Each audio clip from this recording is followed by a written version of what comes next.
Okay. Today I will discuss about some spoken rule at first.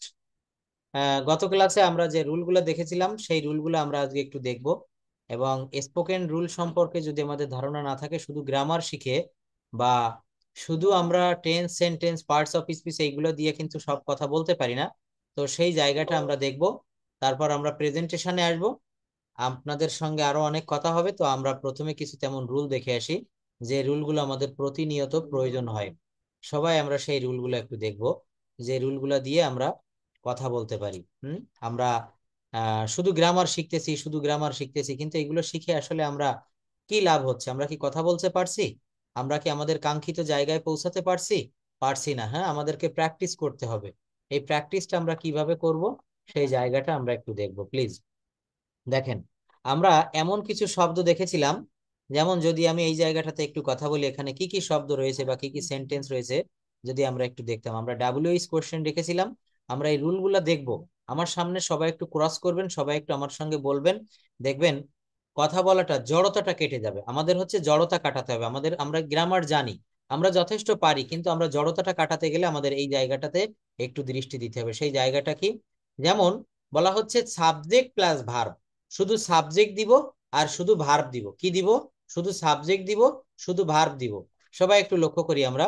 যেমন বলা হচ্ছে আমি হাঁটি, এটা কি হবে? I walk. সে পড়ে, হি রিডস। এখানে কি কোনো অবজেক্ট আছে? নাই। তারা গান গায় বা তারা গায়, দে সিং। তুমি হাসো, ইউ লাভ। পাখি ওড়ে, বার্ডস ফ্লাই। সে হাসে, হি লাভস। বাচ্চারা খেলে, চিলড্রেন প্লে। তারা গায়, দে সিং। আমি পড়ি, আই রিড। ভালোভাবে খেয়াল করবো সবাই। এইবার এইগুলা তো আমি প্রেজেন্ট ফর্মে বললাম, আমি পড়ি, তারা হাঁটে, তারা যায়। এখন আমরা পাস্ট ফর্মে দেখব, আমি খেললাম। দেখেন, আমি খেলেছিলাম।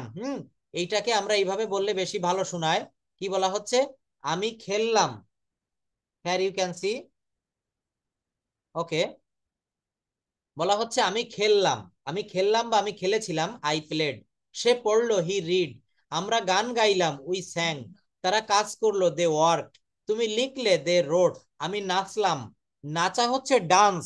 আর যখন নাচলাম হবে তখন হবে আই ডান্সড। কি হবে বলেন? I danced. সে ঘুমালো, হি স্লেপ্ট। দেখেছেন? আসলে আসলে আমরা কিন্তু এইভাবে বাক্য তৈরি করব। আমি গেলাম, আমি খেলাম, তারা খেললো, তারা গেল, তারা ধরলো। বিষয়টা কি? আমাদেরকে বাক্যটা প্রথমে গঠন করাটা শিখতে হবে। বাক্য গঠন করব কিভাবে? সাবজেক্ট আর ভার্ব দিলাম। আমি কিন্তু এখানে কোনো অবজেক্ট ব্যবহার করিনি। হ্যার ইউ ক্যান সি। তারপর দেখেন একটা রুল যদি আমরা দেখি, এরপরে রুলটা হচ্ছে, যেমন আমরা প্রেজেন্ট শিখেছি, পাস্ট শিখেছি, এখন আমরা শিখবো ফিউচার। যেমন আমি খেলি, আমি খেললাম, আর আমি খেলবো, আই উইল প্লে। এখানে একটা অবজেক্ট দেন তো কেমন শোনায়? যদি বলা হয় আমি ক্রিকেট খেলবো, আই উইল প্লে ক্রিকেট। আমি ফুটবল খেলবো, আই উইল প্লে ফুটবল। হ্যাঁ, আমি গান গাইবো বা আমি গাইবো, আই উইল সিং। তুমি লিখবে, ইউ উইল রাইট। আমি নাচবো, আই উইল ডান্স। তারা রান্না করবে, দে উইল স্লিপ। তারা ঘুমাবে, তারা রান্না করবে, দে উইল কুক। আমরা ভ্রমণ করব, উইল ট্রাভেল। তুমি বলবে, ইউ উইল স্পিক। এরপর আমরা দেখেন এখানে এই যে V1 ব্যবহার, V2, V3, V4। অ্যাকসেপ্ট মানে গ্রহণ করা, অ্যাকসেপ্টেড, অ্যাকসেপ্টেড। আর এর V3 দিয়েছি বা V4 দিয়েছি অ্যাকসেপ্টিং। হ্যাঁ, অ্যাচিভ মানে অর্জন করা, অ্যাচিভড, অ্যাচিভড, অ্যাচিভিং। অ্যাক্ট মানে হচ্ছে কাজ করা, অ্যাক্টেড, অ্যাক্টেড, অ্যাক্টিং। অ্যাড মানে হচ্ছে যোগ করা, অ্যাডেড, অ্যাডেড, অ্যাডিং। এখান থেকে আপনাদেরকে কিন্তু বাক্য তৈরি করতে হবে। আমি এখন এই জায়গাটাতে আসবো, এখানে আপনাদের কথা বলতে হবে। কিভাবে কথা বলবেন সেই জায়গাটা আমি একটু দেখিয়ে দিচ্ছি। দেখেন, যেমন আমরা এতক্ষণ কোনো অবজেক্ট ব্যবহার করিনি। ভালোভাবে খেয়াল করেন, অ্যারো চিহ্ন দিয়ে দেখেন, এই যে তীর চিহ্ন। আমি বই পড়ি, এতক্ষণ আমরা বই বাদ দিয়েছিলাম, আমি পড়ি, আই রিড। এবার আমি অবজেক্ট নিয়ে এসেছি, কি? আই রিড এ বুক, আমি বই পড়ি। তারা কেক বানায়, হ্যাঁ, দে মেক কেক। আচ্ছা, আমাদের এইটুক ছিল, তারা তৈরি করে, দে মেক। তারা কি তৈরি করে? তারা কেক তৈরি করে, দে মেক কেক। তুমি বাড়ি বানাও, তাহলে এইটা ছিল তুমি বানাও বা সে বানায়। তুমি বানাও, ইউ বিল্ড। তুমি কি বানাও? তুমি বাড়ি বানাও, ইউ বিল্ড এ হাউস। আমরা গল্প বলি, উই টেল এ স্টোরি। কি হবে? We tell a story. আমরা গল্প বলি, তাই না? তো আমরা বলি, সাবজেক্ট আর ভার্ব দিয়ে দেখেন, উই টেল। আর আমরা গল্প বলি, উই টেল এ স্টোরি। সে বই পড়ে, হি রিডস এ বুক। আমি ভাত খাই, আই ইট রাইস। যদি বলতাম আমি খাই, আই ইট, এখানে অবজেক্ট দিয়েছি, I eat rice. I eat rice past ফর্মে দেখেন, আমি বই পড়লাম। আমরা এই পড়লাম বললে কিন্তু আমাদের অনেক সময় আমরা কনফিউজড হয়ে যাই যে পড়লাম এইটা আবার কোন ধরনের শব্দ, তাই না? এই পড়লাম হচ্ছে পাস্ট ফর্ম, অর্থাৎ আই রিড এ বুক। এইটা কিন্তু এখানে উচ্চারণটা করবো আই রেড এ বুক। বানান কিন্তু একই, আর ইএডি, রিড মানে পড়া, আর পড়েছিলাম রেড, আর E A D, I read a book, আমি একটা বই পড়লাম। সে পানি খেলো, he drink water. He drink water, drink মানে পান করা, ড্রিঙ্ক মানে পান করেছিল। দেখেন এই জায়গাটা আমাদেরকে খেয়াল করতে হবে। কোন জায়গাটা বলেন তো? এই ভার্ব ফর্মটা দেখেন, এই যে টেক মানে লওয়া, নেওয়া, টেক, টুক, টেকেন। যদি বলা হয় আমি একটা কলম নিয়েছি, I have taken a pen. Talk মানে কথা বলা, টক, টক, টকিং। হ্যাঁ। টিচ মানে শেখানো, টিচ, টট, টট। টেল মানে বলা, tell, told, told, telling. Think মানে ভাবা, think, thought, thought, thinking. Throw মানে নিক্ষেপ করা, থ্রো, থ্রিউ, থ্রোন। ট্রাভেল মানে ভ্রমণ করা, ট্রাভেলড, ট্রাভেলড। ট্রাই মানে চেষ্টা করা, ট্রাইড, ট্রাইড। টার্ন মানে ঘোরা, টার্নড, টার্নড। দেখেছেন? এই বাক্যগুলো আমাদেরকে কি করতে হবে? এই বাক্যগুলো আমাদেরকে এই ভার্ব ফর্ম মুখস্থ করতে হবে। তো আমি আজকে আপনাদের অনেক ইম্পর্টেন্ট রুল দেখাচ্ছি এবং দেখাবো। এখানে আরো অনেক রুল রয়েছে। দেখেন বাক্য ধীরে ধীরে বড় করছি, সবাই লক্ষ্য করবেন। আমি বই পড়বো, আই উইল রিড এ বুক। কি হবে বলেন? আই উইল রিড এ বুক। এইবার দেখেন বাক্যটা কিভাবে বড় করা যায়, আমরা সবাই সেই বাক্য বড় করব। সবাই কি শুনতে পারছেন? রাজিন, আরো যারা রয়েছেন ক্লাসে, নাহিদা, সুলতানা, ভালোভাবে শুনতে পারছেন সবাই? রাজিন, শুনতে পারছো আমাকে? স্যার শোনা ওকে, যাচ্ছে। Thank you. না দেখতে পারলে, না শুনতে পারলে আমার নাম্বারে ফোন দিবেন ডিরেক্ট। হ্যাঁ। আমি যদি কখনো নেটওয়ার্কের সমস্যা হয়, ইলেকট্রনিক্স ব্যাপার সমস্যা হইতেই পারে, আপনারা সঙ্গে সঙ্গে আমাকে ইনফর্ম করবেন। দেখেন বলা হচ্ছে আমি বই পড়বো, আই উইল রিড এ বুক।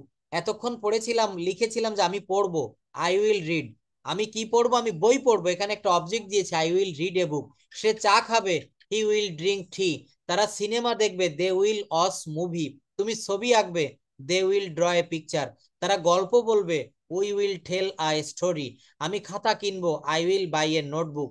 সে দরজা বন্ধ করবে, he will close the door. তারা গাড়ি চালাবে, দে উইল ড্রাইভ আ কার। আমরা পত্রিকা পড়বো, we will read the newspaper. তুমি গাছ লাগাবে, you will plant a tree. Plant মানে রোপণ করা। এইবার দেখেন আমি তাকে একটি বই দিলাম। বাক্য কিন্তু বড় হচ্ছে। কি হচ্ছে বলেন? বড় হচ্ছে। প্রথম বাক্য ছিল আমি পড়ি, আই রিড। তারপরে বই যোগ করেছি, আই রিড এ বুক। হুম এখানে কি যোগ করেছি? বই যোগ করেছি, আই রিড এ বুক। এইবার দেখেন আমি তাকে একটি বই দিলাম, আই গেভ হিম এ বুক। সে আমাকে একটি কলম পাঠালো, he sent me a pen. তুমি তাকে একটি ফোন দিয়েছো, you have, you gave her a phone. আমরা শিশুদের খাবার দিয়েছিলাম, we gave the children food. তারা আমাকে তারা আমাকে খবর বলল, they told me the news. সে তাকে একটি উপহার দিল, she gave him a gift. হ্যাঁ। আমি তোমাকে একটি বই দিয়েছিলাম, I gave you a book. তারা আমাকে একটি কলম দিয়েছে, they gave me A pen. তিনি তাকে কিছু টাকা দেন, হি গিভস হার সাম মানি। মা আমাকে একটি কেক বানালেন, মা আমাকে একটি কেক দিলেন। Mother made me a cake, sorry, mother gave me a cake হবে, mother gave me a cake. দেখেন বাক্য ধীরে ধীরে বড় হচ্ছে, কিন্তু কিভাবে বড় করা যায়? এখানে কোন প্রোনাউনের সাথে অক্সিলারি ভার্ব বসে, দেখেন কোন প্রোনাউনের সাথে? প্রোনাউন আই হলে তার সঙ্গে অ্যাম বসে, I am happy. I am happy. মনে রাখবেন আই এর সাথে অ্যাম বসে, হি এর সঙ্গে ইজ বসে, দে এর সঙ্গে আর বসে। কোথায় বসে? এইগুলা বসে হচ্ছে প্রেজেন্ট টেন্সে। কোথায়? যেমন আই অ্যাম, আমি হই। যদি বলতাম আমি হয়েছিলাম, আই অজ, কি হবে? আই অজ, আমি ছিলাম বা আমি হয়েছিলাম। He, she, it singular noun হয়, যেমন he is a teacher, she is beautiful, it is a dog, the boy is talented. কি হবে বলেন? The boy is talented. এবার দেখেন pronoun you, we, they plural noun হলে এখানে কি বসে? We, you are helpful, we are friends, they are players, they, the students are excited, the students are excited. আমি টেন্সে চলে যাব, টেন্সের আগে এগুলো একটু দেখবেন। অর্থাৎ মনে রাখবেন প্রেজেন্ট টেন্সে অক্সিলারি ভার্ব, কথাটা সবাই মনে রাখবেন প্লিজ। রাজিন খেয়াল করো, প্রেজেন্ট টেন্সে auxiliary verb am is are বসে। অক্সিলারি ভার্ব কোন জায়গায় কাজে লাগে?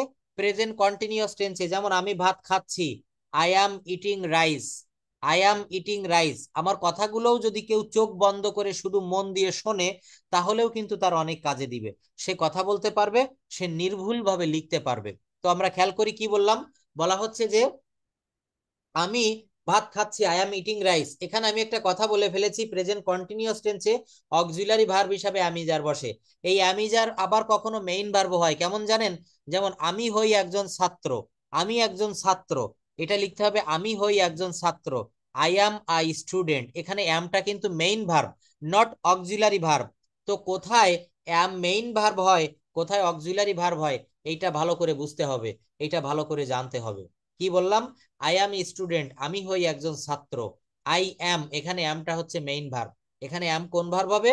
Main verb. ভালোভাবে খেয়াল করব আমরা। আমরা নেক্সট রুলটা একটু দেখি। আচ্ছা, এখানে আমি আপনাদের এই রুলগুলো একটু দেখাতে চাই, সরি, একটু খেয়াল করব আমরা।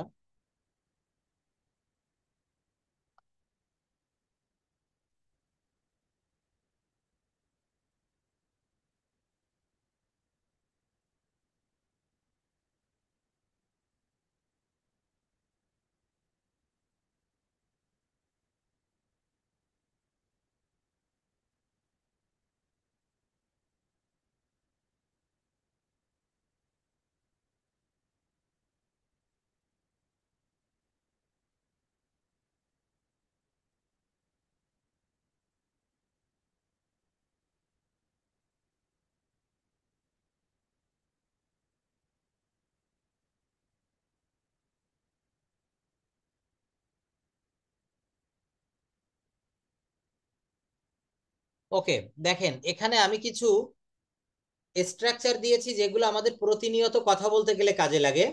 আমি ইংরেজি শেখার কথা ভাবছি, আমি ঢাকায় বেড়াতে যাব বলে ভাবছি, আমি এই ঈদের ছুটিতে কক্সবাজার যাব বলে ভাবছি। এই কথাগুলো আমরা কিভাবে বলবো? Subject plus think of plus noun অথবা জিরান্ড দিতে হবে। জিরান্ডটা কি? ভার্বের পর আইএনজি দিলে জিরান্ড হয়। জিরান্ড ইনফিনিটিভ পার্টিসিপেল, একই সঙ্গে দেখবো subject plus think of plus noun অথবা জিরান্ড।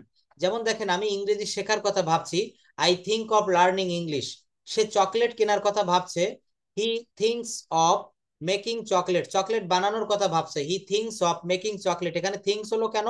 হি হচ্ছে থার্ড পারসন সিঙ্গুলার নাম্বার একজন, বাক্যটা প্রেজেন্ট ইনডেফিনিট টেন্সে রয়েছে, এই জন্য ভার্বের পরে এখানে এস হয়েছে, হি থিঙ্কস অফ মেকিং চকোলেট। আমরা ভ্রমণের কথা ভাবছি, we we think of travelling. অর্থাৎ সাবজেক্ট দেখেন, আমরা ভ্রমণের কথা ভাবছি, এখানে সাবজেক্ট কি? উই, তারপর কি দিতে হবে? থিঙ্ক অফ, তারপর এখানে একটা জিরান্ড দিয়েছি, উই থিঙ্ক অফ ট্রাভেলিং। তারা সিনেমা দেখার কথা ভাবছে, they think of watching movie. আমি গান শোনার কথা ভাবছি, I think of listening to music. আমি নতুন বই পড়ার কথা ভাবছি, we think of discovering new places, I think of reading new books. এটা হচ্ছে subject plus think of plus noun বা জিরান্ড। দেখেন, একটা শিখলে আপনি আরো 20, 30, 50টা পারবেন।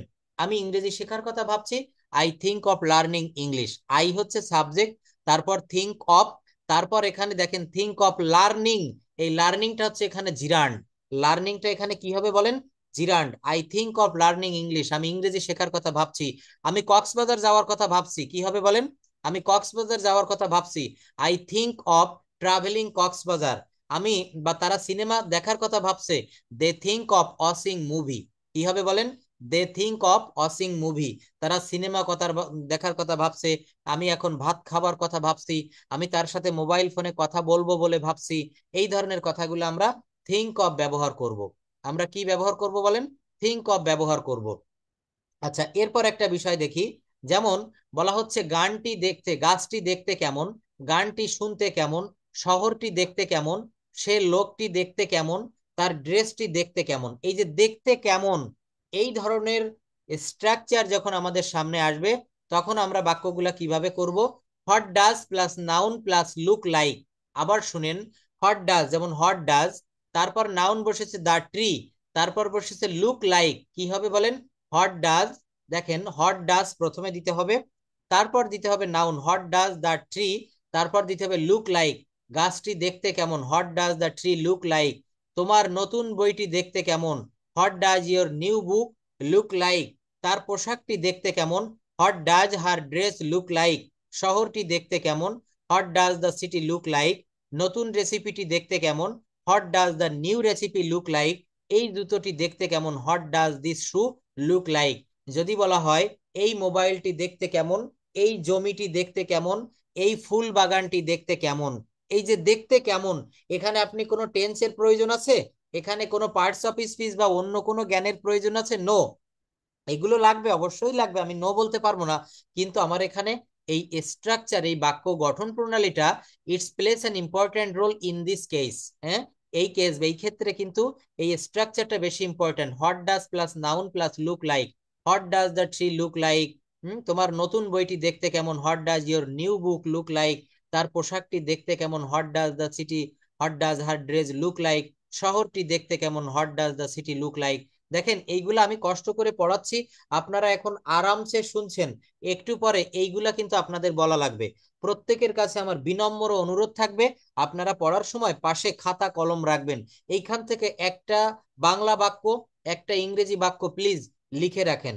আমি যখন আপনাদের সামনে বলার জন্য অনুরোধ করব, তখন এইখানে যে বাক্যগুলো আছে, এই বাক্যগুলা না, নতুন আপনাদের কিছু বাক্য বলতে হবে, নতুন কিছু বাক্য আপনাদেরকে বলতে হবে।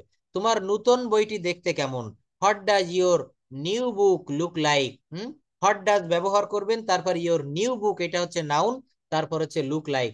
তার পোশাকটি দেখতে কেমন, what does her dress look like. শহরটি দেখতে কেমন, what does the city look like. নতুন রেসিপিটি দেখতে কেমন, what does the new recipe look like. এই জুতোটি দেখতে কেমন, what does this new shoe look like. এটা হচ্ছে হোয়াট ডাজ এর একটা ব্যবহার। পরে দেখেন, ইংরেজি শেখা সময় সাপেক্ষ বা ভালো অভ্যাস গড়ে তোলা সময়ের ব্যাপার বা সময় সাপেক্ষ, নতুন ভাষা শেখা সময় সাপেক্ষ বা সময়ের ব্যাপার বা সময় লাগে, সম্পর্ক গড়ে তুলতে সময় লাগে। সুন্দর একটা কথা বলেছে, কোনো মানুষের সঙ্গে 1 মিনিটে 2 মিনিটে সম্পর্ক হয় না, সম্পর্ক গড়ে তুলতে গেলে সময় লাগে। It takes time to build up relationship. একটা ব্যবসা প্রতিষ্ঠা করতে গেলে সময় লাগে, it takes time to establish a business. ভালো বই লেখা সময় সাপেক্ষ, it takes time to write a good book. Soumen sir, sorry Sohag sir এবং আমরা কষ্ট করে স্পিক ইংলিশ উইথ যে সোনামুখ বইটা লিখেছি, এটা কিন্তু একদিনে হয়নি। দেখবেন আপনাদের ভিতরেও কেউ যদি বই লিখতে চান বা বই লিখছেন কিনা আমি জানি না, তো এই বই লিখতে গেলে কিন্তু অনেক দিন সময় লাগে, পাণ্ডুলিপি সাজাতে হয়, ব্রেনে আগে সেই ধারণাটা আনতে হয়, খাতায় লিখতে হয়, বা এখন তো মানে আইসিটির যুগ, আপনাকে এগুলো বিভিন্ন জায়গা থেকে নিয়ে কালেকশন করতে হয়, তবেই কিন্তু আপনি এগুলো করতে পারবেন। It takes time to write a good book, it takes time to solve a problem, তারপর it takes time to learn about technology. বিশ্বাস অর্জন করতে সময় লাগে, it takes time to earn trust. Trust মানে কি? বিশ্বাস। দেখেন এই বাক্যগুলো আপনারা জানবেন, লিখবেন। বিশ্বাস অর্জন করার সময় সাপেক্ষ, সময় লাগে। It takes time to learn, it takes time to earn trust. Earn মানে হচ্ছে অর্জন করা, ইট টেক্স টাইম সময় নেয়, টু আর্ন ট্রাস্ট, আর্ন মানে অর্জন করা। ইংরেজি শিখতে সময় লাগে, কিভাবে বলবেন?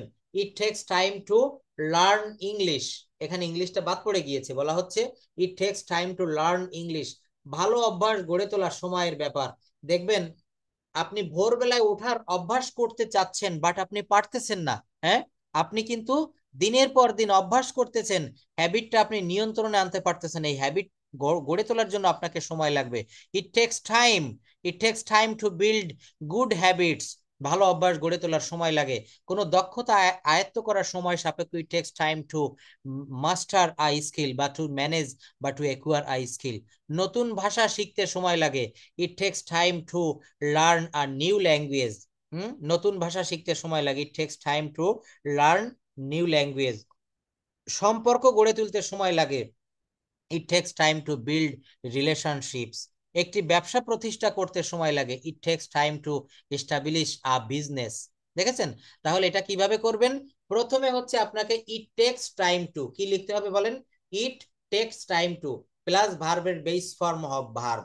এই বাক্যগুলো দিয়ে, এই স্ট্রাকচার দিয়ে আমি এখনই আনমিউট করব, আপনাদের কিন্তু বলার দক্ষতা থাকতে হবে। Do you understand? আমি এখন এইগুলা শেখাচ্ছি, একটু পরে এইগুলা আমার সামনে আপনারা উপস্থাপন করবেন।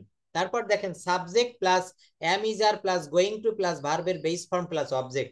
আমি ইংরেজি শিখতে যাচ্ছি, এই কথাটা আমাদের প্রতিনিয়ত বলার প্রয়োজন পড়ে।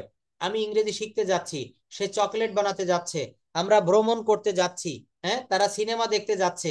এই কথাগুলো কিভাবে বলবো বলেন তো? এগুলো সাবজেক্টের পরে অ্যামিজার দিতে হবে। কি দিতে হবে বলেন? সাবজেক্টের পরে অ্যামিজার। আমরা আগে স্ট্রাকচার পড়বো না, রুল পড়বো না, আগে আমরা একটা গঠন, একটা এক্সাম্পল দেখব। আমি ইংরেজি শিখতে যাচ্ছি, I am going to learn English. সে চকোলেট বানাতে যাচ্ছে, he is going to make chocolate. আমরা ভ্রমণ করতে যাচ্ছি, we are going to travel. তারা সিনেমা দেখতে যাচ্ছে, they are going to watch movies. আমি গান শুনতে যাচ্ছি, I am going to listen to music. সে তার প্রিয় বন্ধুদের সাথে দেখা করতে যাচ্ছে, he is going to meet her best friends. আমি নতুন বই পড়তে যাচ্ছি, I am going to read new books. আমরা নতুন জায়গায় ঘুরতে যাচ্ছি, we are going two explore new places. আমি সুন্দর ফুল দেখতে যাচ্ছি, আমি সুন্দর ফুল দেখতে যাচ্ছি, I am going to see বা watch new beautiful flowers. I am going to admire beautiful flowers. হ্যাঁ, they are going to they are going to the park. তারা পার্কে ঘুরতে যাচ্ছে। সে ইংরেজি শিখতে যাচ্ছে, সে একজন পাইলট হতে যাচ্ছে, সে একজন ডাক্তার হতে যাচ্ছে, he is going to a doctor. সে চকোলেট বানাতে যাচ্ছে, he is going to made chocolate. If you want to learn English properly, at first you have to acquire this knowledge. Without knowing this knowledge, you can't speak in English fluently. Okay, at first you have to memorize a lot of vocabulary and you have to know some rules of English grammar. Then you will be able to speak in English like the native speaker, like the English speaker. Sitting in our country, you can earn dollars, you can earn a lot of money. আমাদের দেশে বসেই dollar income করতে পারবেন। কিভাবে? যদি কেউ ভালো মানের ইংলিশ জানেন, গ্রাফিক্স ডিজাইনার, ডিজিটাল মার্কেটিং, পৃথিবীর বিভিন্ন দেশের বড় বড় জব আপনি বাড়ি বসে করতে পারবেন, বাসায় বসে করতে পারবেন। এখন ডিজিটাল যুগ। হুম এই যুগে আপনি যদি মনে করেন যে আমি বাড়ি বসে ডলার ইনকাম করব, ইট ইজ পসিবল, এটা সম্ভব। কিভাবে সম্ভব? আপনাকে প্রথমে ভাষাটাতে দক্ষ হতে হবে, আপনার বায়ারের ভাষাটা বুঝতে হবে। একজন ব্রিটিশ ম্যান, সে যে অ্যাকসেন্টে কথা বলবে, এই অ্যাকসেন্টটা আপনাকে আগে বুঝতে হবে। Then you will be able to earn dollars. Okay, so at first you have to know this rule, you have to memorize these rules. Thank you. Subject plus verb এর পর has বা have, তারপর the right to, verb এর base form। We have the right to travel. এখানে সাবজেক্টের পরে has have, অর্থাৎ দেখেন আমাদের ভ্রমণ করার অধিকার আছে, হ্যাভ মানে আছে। কি হবে বলে? তাহলে এখানে দেখেন উই মানে আমাদের, তাহলে উই হ্যাভ আমাদের আছে। হ্যাভটা কিন্তু এখানে হ্যাভটা কিন্তু এখানে প্রেজেন্ট পারফেক্ট টেন্সে যেমন অক্সিলারি ভার্ব হিসেবে বসে, সেভাবে বসেনি। We have the right to travel, অর্থাৎ সাবজেক্টের পরে হ্যাজ বা হ্যাভ এর সঙ্গে right to. Subject plus have right to বা হ্যাজ রাইট টু প্লাস ভার্বের বেস ফর্ম। কি হবে বলেন? প্লাস ভার্বের বেস ফর্ম। মনে রাখবেন খুব ভালোভাবে, অনেক ইম্পর্টেন্ট রুল নিয়ে আমি কথা বলছি। আমাদের ভ্রমণ করার অধিকার আছে, আমাদের বিচার চাওয়ার অধিকার আছে, আমাদের বাক স্বাধীনতার অধিকার আছে, আমাদের গান শোনার অধিকার আছে, আমাদের নতুন জায়গায় ঘুরতে যাওয়ার অধিকার আছে। এই অধিকার আছে, এই কথাটা যখন বলবেন, তখন কিভাবে আপনি বাক্যটা তৈরি করবেন? How will you make the sentence with the have or has right to? Subject plus have right to অথবা subject plus has right to plus ভার্বের বেস ফর্ম। লক্ষ্য করি, আমাদের ভ্রমণ করার অধিকার আছে, we have the right to travel. তাদের সিনেমা দেখার অধিকার আছে, they have the right to watch movies. আমার গান শোনার অধিকার আছে, I have the right to listen to music. তার প্রিয় বন্ধুদের সাথে দেখা করার অধিকার আছে, she has the right to meet her best friends. আমার নতুন বই পড়ার অধিকার আছে, I have the right to. দেখেন আই হ্যাভ, সাবজেক্টের পরে হ্যাভ দিতে হবে, রুলটা মনে রাখেন। সাবজেক্টের পরে হ্যাভ রাইট টু অথবা সাবজেক্ট অনুসারে হ্যাজ রাইট টু, তারপর ভার্বের বেস ফর্ম। তারপর কি দিতে হবে? ভার্বের বেস ফর্ম। আমার কথাগুলো আপনারা চোখ বন্ধ করে মনের কান দিয়ে শুনবেন। আমাদের মাথায় যেমন আমাদের এই দুই পাশে দুইটা কান রয়েছে না, এইটা দিয়ে যেমন শুনতে পাই, আমাদের হৃদয় দিয়েও কিন্তু আমরা শুনতে পাই। তো আমার কথাগুলা কেউ হৃদয় দিয়ে শুনবেন। বলা হচ্ছে যে সাবজেক্টের পরে সাবজেক্ট অনুসারে হ্যাভ রাইট টু অথবা হ্যাজ রাইট টু, তারপর কি দিতে হবে? ভার্বের বেস ফর্ম। কি বলা হচ্ছে? আমাদের নতুন জায়গায় ঘোরার অধিকার আছে, we have the right to explore new places. আমার সুন্দর ফুল দেখার অধিকার আছে, I have the right to admire beautiful flowers. তাদের পার্কে যাওয়ার অধিকার আছে, they have the right to go to the park. আমার ভালো খাবার খাওয়ার অধিকার আছে। I have the right to eat good food. তার নতুন গেম খেলার অধিকার আছে। He has the right to play new games. দেখেছেন, এই বাক্যগুলা কিন্তু আমাদের এই স্ট্রাকচার দিয়ে আমরা গঠন করতে পারি।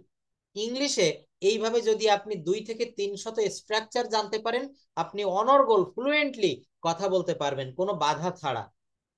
টেন্স, সেন্টেন্স, পার্টস দেখেন, সাজানো পদ্ধতিতে একটা কথা বলা হয় কি, একটা রাস্তার পাগলেও কিন্তু পরিশ্রম করে, কিন্তু ওই পরিশ্রমটা পরিশ্রম হিসেবে পরিগণিত হবে না। কেন হবে না জানেন? কারণ ওইটা হচ্ছে পরিকল্পনাবিহীন পরিশ্রম। কি বললাম? ওইটা হচ্ছে পরিকল্পনাবিহীন পরিশ্রম।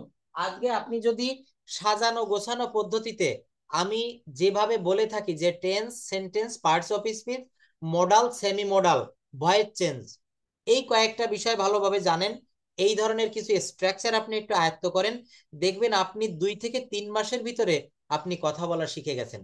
আর বাকিটুক আপনাকে ফ্লুয়েন্সি আনতে গেলে আপনাকে লেগে থাকতে হবে। You have to adhere to this language. Adhere to মানে হচ্ছে লেগে থাকা। এইভাবে যদি লেগে থাকেন, এই গোছানো পদ্ধতিতে যদি আপনি হাঁটতে পারেন, আপনি দ্রুত আপনার গন্তব্যে পৌঁছাতে পারবেন। তো কি বললাম, এই ছোট ছোট স্ট্রাকচার, এই রুলগুলা আমি এখন আনমিউট করব, আপনাদের কাছে এখন এইগুলা শুনতে চাইবো। নতুন নতুন বাক্য এখান থেকে বলতে হবে। হ্যাঁ, we have to right, we have the right two. তারপরে একটা রুল দেখিয়েছি, যেমন এখানে একটা একটু আগে রুল দেখিয়েছি, কি বলেন তো? যেমন I am going to learn English, I am going to make chocolate, we are going to travel. তারপর একটা দেখিয়েছি ইট টেক্স টাইম টু, তারপর বেস ফর্ম অফ ভার্ব, ইংরেজি শেখার সময় সাপেক্ষ it takes time to learn English, ভালো অভ্যাস গড়ে তোলার সময় সাপেক্ষ it takes time to build good habits, কোন দক্ষতা আয়ত্ত করার সময় সাপেক্ষ it takes time to acquire I skill. দেখেছেন? তাহলে এই রুলগুলা দিয়ে আমরা বাক্য তৈরি করব, আমরা কথা বলবো। আমরা যখন ইংলিশে কারো সঙ্গে স্পিকিং করব, তখন এই রুলগুলো আমরা ব্যবহার করব। স্পোকেন ইংলিশে প্রতিনিয়ত এগুলোর ব্যবহার হয়।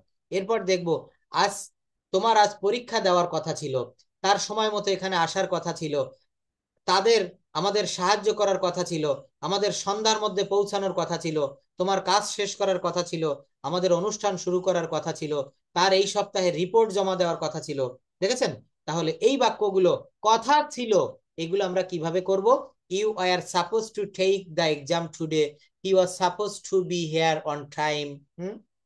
এই দেখেন, অন টাইম এবং ইন টাইম, এটার ব্যবহার কেউ বলতে পারবেন? অন টাইম কখন ব্যবহার করা হয় এবং ইন টাইম কখন ব্যবহার করা হয়? When we use on time and when we use in time. On time এবং ইন টাইম আমরা কখন ব্যবহার করি? তো এটা বলা হচ্ছে, সবাই মন দিয়ে শুনবেন, তার সময় মতো এখানে আসা কথা ছিল।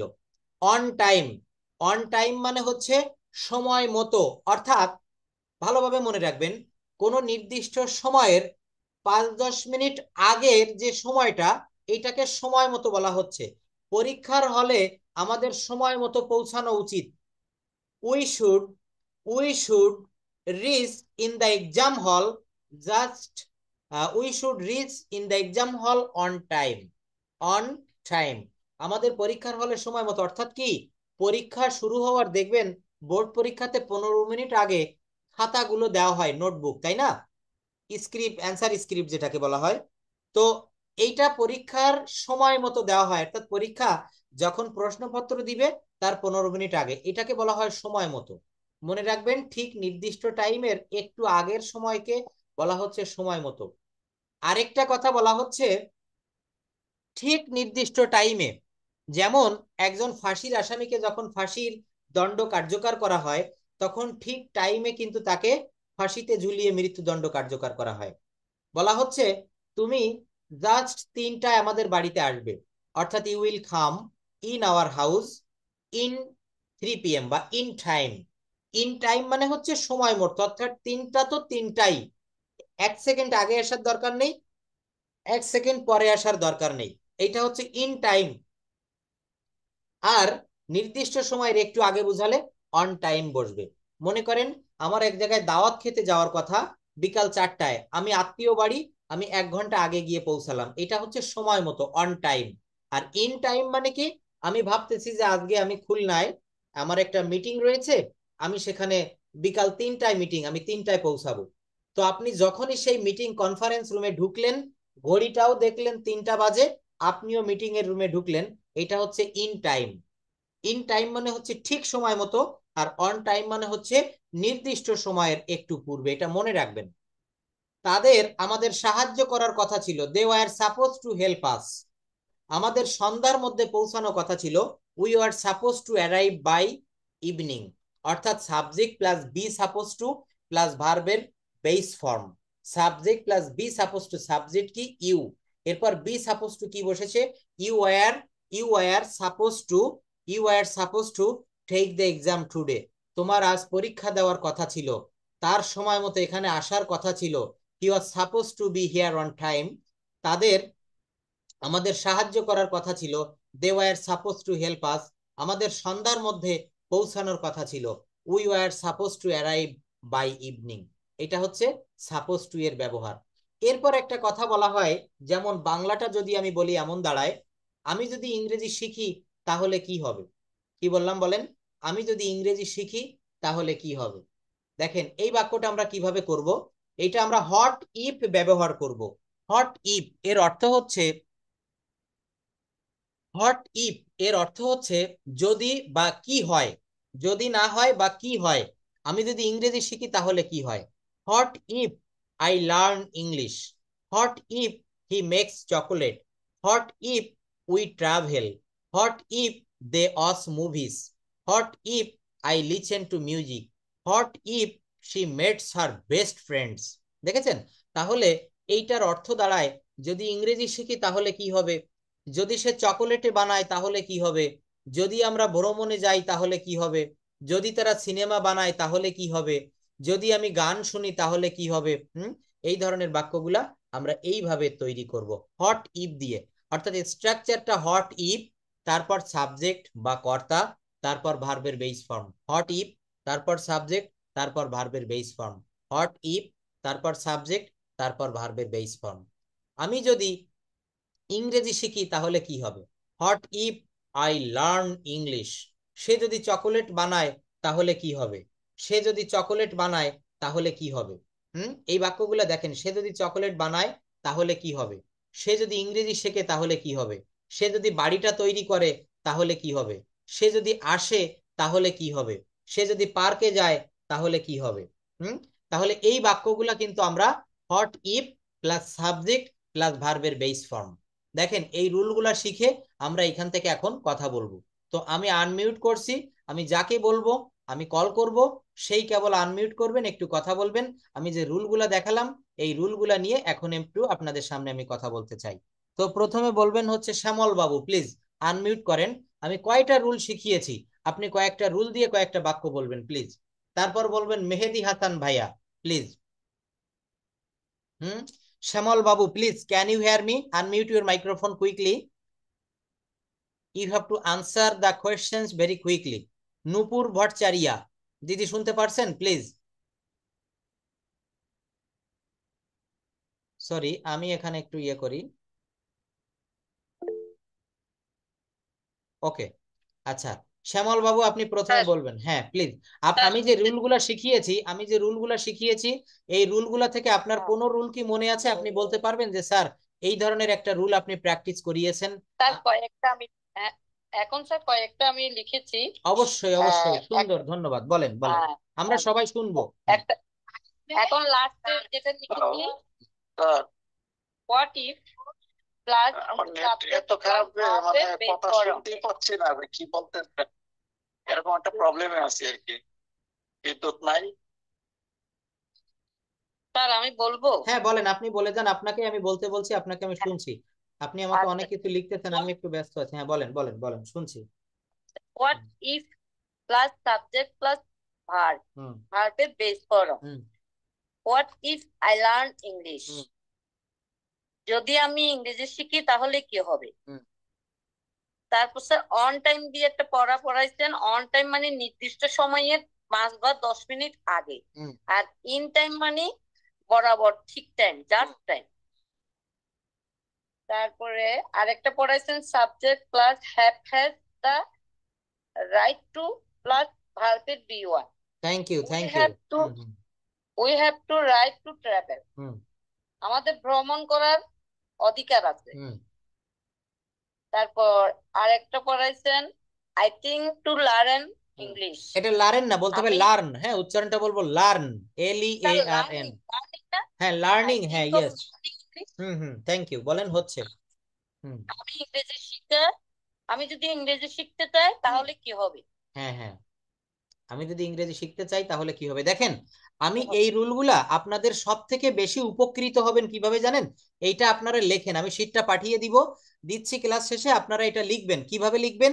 ওইখানে, ওই শীটে, ওই PDF ফাইলে যে বাক্যগুলো আছে ওইগুলা বাদে আপনারা অন্য বাক্য তৈরি করবেন বাংলায়, তারপর ওই স্যার স্ট্রাকচারে আমি আপনারা পাঠাবেন। হুম স্যার আপনাকে হোয়াটসঅ্যাপে অনেক পাঠাইছি এর আগের ক্লাসের গুলা, আমি তা আপনাকে আপনি একটু সময় দিব, কাইন্ডলি একটু প্লিজ চেক মন করে মন দিন। খারাপ করবেন না। আপনি আমাকে লিখতেছেন যে স্যার আপনি কি ব্যস্ত বা রাগ করছেন, আমি রাগ করিনি, আমি একটু ব্যস্ত রয়েছি। আর আমি হচ্ছে আগামীকাল হয়তো নেটটা ঠিক করবো, আমি গ্রামের বাড়িতে আসছি, আগামীকালই বা আগামী পরশুদিন আমি আবার আমার শেষ খুলনাতে চলে যাব, তখন আর কোনো সমস্যা হবে না। হ্যাঁ, এই জন্য নেটওয়ার্কের একটু সমস্যা ছিল, আমি কারোরই ফোন ধরতে পারিনি, বা আমি বাড়িতেও একটু ফ্যামিলিগত কারণে ব্যস্ত আছি, যার কারণে আমি আপনাদের সবারই কথার উত্তর দিব, আমি তেমনটা কখনো করি না, কিন্তু আমি ব্যস্ততার ভিতরে আজকেও সারাদিন আমি বাইরে ছিলাম। আগামীকাল থেকে বা তার পরশুদিন থেকে সব ঠিক হয়ে যাবে। ধন্যবাদ নূপুর দিদি, আপনি অনেকগুলো বাক্য বলেছেন, অনেক ধন্যবাদ। এরপর মিতা আপার কাছে আমি একটু জানতে চাইবো, আপনি এই রুলগুলো বলেন আর না বলেন, একটা বিষয় নিয়ে আপনার কাছে একটু আমি ইংলিশে বক্তব্য আশা করতেছি। বিষয়টা হচ্ছে the recent flood of Bangladesh. দেখতে পাচ্ছেন যে বাংলাদেশের অনেক এলাকা বর্তমানে তলিয়ে যাচ্ছে পানিতে, বিশেষ করে ফেনী, নোয়াখালী, কুমিল্লা, চট্টগ্রাম, লক্ষ্মীপুর, সাতক্ষীরা, ঝালকাঠি, বরগুনা, বরিশাল, অনেক এলাকা বাংলাদেশের, the southern part of Bangladesh is going two under water at this moment for the heavy rainfall. তো এই যে হেভি রেইনফলের ফলে, অর্থাৎ the recent flood of Bangladesh, বাংলাদেশের যে সাম্প্রতিক বন্যা, এই বন্যা নিয়ে আপনাকে একটু বলতে হবে। প্লিজ মিতা আপা একটু আনমিউট করবেন, আপনি যতটুকু পারেন প্রথমে আগে আপনি বাংলায় বলেন, তারপর আপনি ইংলিশে বলবেন। ওকে, স্টার্ট নাও। মিতা আপা, can you hear me properly? Mita আপা, মিতা আপা, can you hear me? Hmm Mehedi Hasan ভাই, আপনি একটু বলবেন প্লিজ। মেহেদি ভাইয়া। জি স্যার। হ্যাঁ, এটা আপনি একটু বলবেন। ধন্যবাদ। রিসেন্ট, হ্যাঁ, রিসেন্ট ফ্লাড, সাম্প্রতিক সময়ের যে বন্যাটা হচ্ছে, এই বন্যাটা নিয়ে একটু কথা বলতে হবে please. Recent flood of Bangladesh, অর্থাৎ আপনি প্রথমে বাংলায়ও চাইলে বলতে পারবেন, আপনারা ইংলিশে শুরু করতে চাইলেও বলতে পারবেন, যে বন্যাটা কখন হয়, কেন হয়, এর মেরিটস কি, এর ডিমেরিটস কি, আমরা কারা এর সাফারার, এটা থেকে কিভাবে আমরা get rid of, how can we get rid of from this flood, আমরা কিভাবে এই বন্যা থেকে উত্তরণ, মুক্তি পেতে পারি, এটা নিয়েও কথা বলতে হবে। তো শুরু করেন, আপনি নিজের মতো করে যা পারবেন সেটা বলবেন। আর প্রেজেন্টেশন দেওয়ার জন্য কি বলতে হয় প্রথমে আমি দেখিয়ে দিয়েছিলাম, মনে আছে তো? যে আসসালামু আলাইকুম, this is Mehedi Hasan, before you now I am going to talk about the recent flood of Bangladesh. Thank you for your moderator, thank you for my moderator to giving me such a chance to say something in front of you. এইভাবে আপনি বলা শুরু করেন, আপনি বলেন। কথা না বললে কথা বলা শেখা যায় না। বাইসাইকেল চালাতে শিখতে চাচ্ছি, মাঠে যাব না, রাস্তায় নামবো না, নো, কখনো সাইকেল চালাতে শিখতে পারবো না। আমাকে সাইকেল নিয়ে প্রথমে ঠেলতে হবে, ওর উপর উঠতে হবে, চালাতে হবে, পড়ে যেতে হবে, আবার চালাবো। আপনি 1 সপ্তাহের ভিতরে শিখে যাবেন। ভাষাটা ঠিক তাই, প্র্যাকটিক্যালি শিখতে হয়। কথা আমার সঙ্গে বলবেন, শিখে যাবেন, ব্যাস। বলেন মেহেদি ভাইয়া, বলেন, শুরু করেন। আনমিউট করলেন কেন? হুম নাহিদা সুলতানা আপা, বলবেন কি একটু প্লিজ আপা? আনমিউট করেন। দেখেন অনেকেই আমরা পারি না, হ্যাঁ, কিন্তু পারতে হবে, আমাদেরকে পারতে হবে, এখানে পারার মতো ক্যাপাসিটি আমাদেরকে অর্জন স্যার করতে। আমার নেট চলে গেছে তো, স্যার আমি কি বলবো? হ্যাঁ বলেন, কি অবশ্যই বলেন, বলেছেন? আপনাকে ফ্লোর দিয়েছি, বলেন। এরপর বলবেন মিতা আপা। বলেন মেহেদি ভাইয়া, বলেন। মিউট করলেন কেন?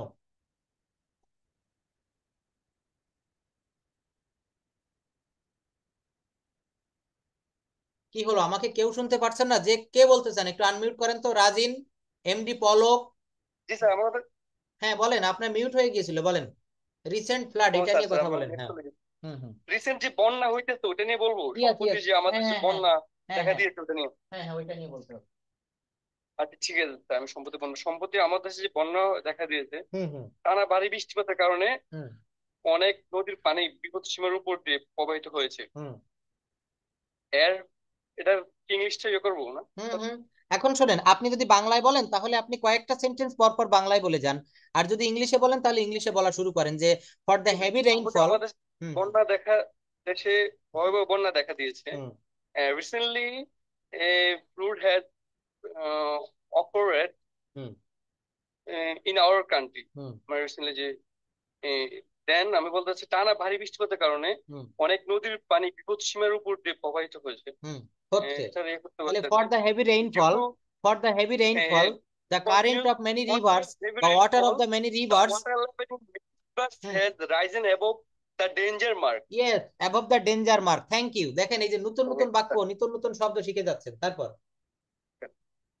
তাছাড়া আমাদের এর ফলে যে বহু এলাকা প্লাবিত হয়েছে। হুম তো এর ফলে মেনি বহু মেনি এলাকা প্লাবিত এরিয়াস, হয়েছে। দেখেন বহু এলাকা প্লাবিত হইয়াছে। Many areas have been flood affected. হ্যাঁ, হ্যাঁ, many নতুন areas, many many areas have areas been have been, এখানে flooded. বিন বিন কেন হলো বলেন তো?